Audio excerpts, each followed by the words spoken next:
It was a challenge to try and capture something as iconic as Alcatraz. You know about this. This is arguably the most famous prison in the world, and now you're in it. Just the space, the physicality of it, because it's quite claustrophobic. When modern-day prisons are designed, they really consider not intimidating people or making the spaces, as least stressful as possible. Well, Alcatraz didn't suffer from those restrictions. They did the research, they went out, studied Alcatraz, not just from books or internet. They were actually there to feel the environment, so it really sets a mood that gets you a little spooked. Well, we kind of started with the base layout of Alcatraz. The entire island we ended up roughing out in kind of a white box form, and then figuring out what play spaces we wanted to use out of that, what would be the most interesting areas to play in, and the connections between spaces, and spaces that the public doesn't necessarily get to go into. We really did a lot of pushing to really enhance that psychological horror aspect that we're really looking for. And this is a really good opportunity to really tell something special. Like I got stuck right through the gates to hell!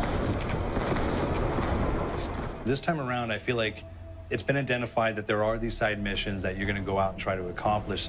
Al and the rest of the groups put together this escape plan, but the point is to get the parts and assemble this plane so they can get off the island.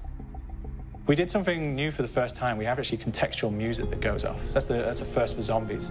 And it's all based around this horror thriller aspect. Every location will have a specific stinger that you hear when you find it, when you discover it, when you start unraveling the story. We start building on the music that you're hearing, and it's really enhancing that experience and going along with it in parallel.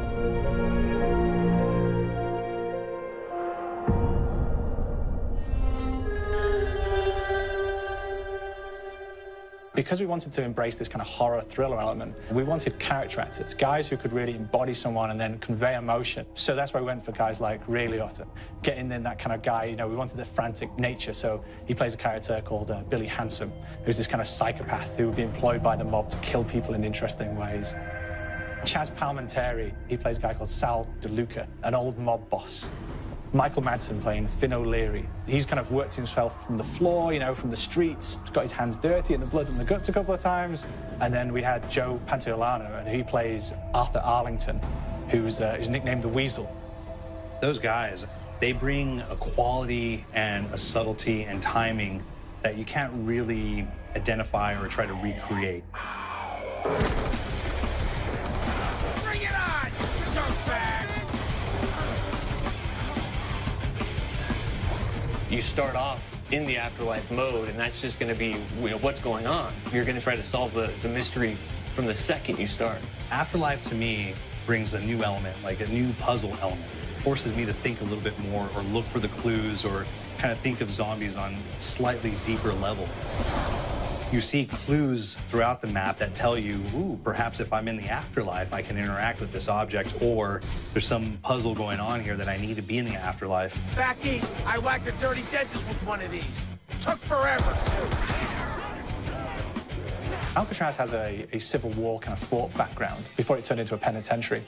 And so we had this kind of backstory, the idea that the warden would have collected Civil War weaponry. One of them is a blundergat. It's a fictional weapon, but the idea of the combination between a blunderbuss and a Gatling gun. And possibly, there might be a way of upgrading it to a more fantastical weapon that the players may find. You all gotta go sometime? You just went now. There's one main zombie, one big zombie that's going to come through and wreak havoc on your life. He'll lock down the perk machine, he'll close down the box, so you have to pay to get that open again. So you don't want him to interfere with your process. Now's a good time to pick a fight. It's a fun challenge. It keeps things moving forward. In terms of perks, we have a new perk called Electric Cherry. When you reload, it gives a shock around you, which scales over time. I was asking for it, greaseball. There's so much to experience in this map. Every time I play it, there's a new tactic to take, a new experience, a new objective to go for. But there's also this layer of things that we aren't exactly exposing to the players right off the bat and will need to be discovered. Don't let me go. Is it the calling we hear?